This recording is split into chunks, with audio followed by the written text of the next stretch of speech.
בכנסת מחוקקים המון חוקים, חלקם ביוזמת הממשלה וחלקם ביוזמת חברי הכנסת. מי אתם חושבים שמוביל בחקיקת חוקים?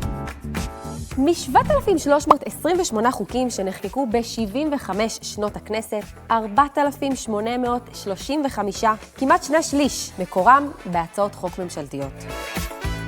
רק 2,278 חוקים, כשליש מהחוקים שנחקקו, הם תוצאה של חקיקה פרטית ביוזמת חברי כנסת, ומספר קטן עוד יותר של חוקים, 215, נחקקו מטעם ועדה.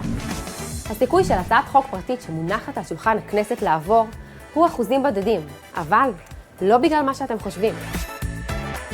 פשוט מתוך אלפי הצעות חוק שמגישים כל הח"כים בכל כנסת, בפועל הם עצמם בוחרים לקדם לקריאה טרומית רק מאות בודדות. אלה מתוכן שזוכות לרוב ומגיעות לקריאה ראשונה, יש בערך אותו הסיכוי להפוך לחוק כמו להצעות חוק ממשלתיות. למה בכל זאת חלק נופלות בדרך? יכולות להיות הרבה סיבות לכך. הצעת החוק לא זכתה לרוב, הח"כ היוזם גילה שחוק דומה חוקק בעבר, אין כסף לממן את מה שהחוק מציע, יש סתירה בין ההצעה לבין חוק קיים, התברר שלא באמת צריך את החוק, או שהכנסת התפזרה לפני סיום הליכי החקיקה.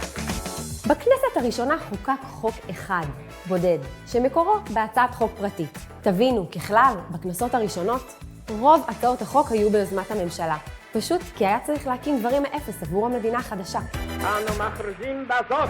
עם השנים, הח"כים החלו להציע יותר ויותר הצעות, ונחקקו יותר חוקים ביוזמתם. מהכנסת ה-12 ואילך, מספר חוקים שיזמו הח"כים גדל באופן משמעותי. ובכנסת ה-13, מהפך. הח"כים העבירו יותר חוקים מאשר הממשלה, ומאז זה פעם ככה, פעם ככה.